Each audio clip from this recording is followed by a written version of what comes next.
Hello दोस्तों, आप सबको पता ही होगा कि इन दिनों सुपरस्टार पवन सिंह और अंजलि राघव जी का एक वीडियो काफ़ी तेज़ी से वायरल हो रही है, जिसमें सुपरस्टार पवन सिंह अंजलि राघव जी को टच करते हुए नजर आ रहे हैं। तो दोस्तों, आप सबको बता दें कि इस वीडियो को देखकर कई लोग नेगेटिव कमेंट भी कर रहे हैं और कई लोग पॉजिटिव कमेंट भी कर रहे हैं। दोस्तों, कई लोग तो ये भी कह रहे हैं कि सुपरस्टार पवन सिंह इतने महान नायक हैं, इनको ये सब करना शोभा नहीं देता है।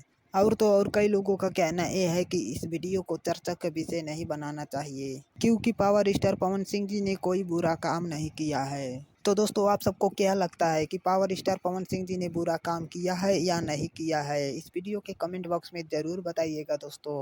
और दोस्तों, एक बात और मैं आप सबसे पूछना चाहूँगा कि जब पावर स्टार पवन सिंह जी की पत्नी ज्योति सिंह ने इस वीडियो को देखा होगा तो उनको कैसा लगा होगा? तो दोस्तों, आप सब क्या अंदाज़ा लगा सकते हैं कि सुपरस्टार पवन सिंह जी की पत्नी को इस वायरल वीडियो को देखकर कैसा लगा होगा? अगर अंदाज़ा लगा सकते हैं तो इस वीडियो के कमेंट बॉक्स में ज़रूर बताइएगा दोस्तों। तो चलिए दोस्तों, इस वीडियो को यहीं पर ख़त्म करते हैं दोस्तों। अगर वीडियो हमारा आप सबको अच्छा लगा हो तो लाइक, कमेंट और सब्सक्राइब ज़रूर करिएगा दोस्तों। चलिए, धन्यवाद दोस्तों।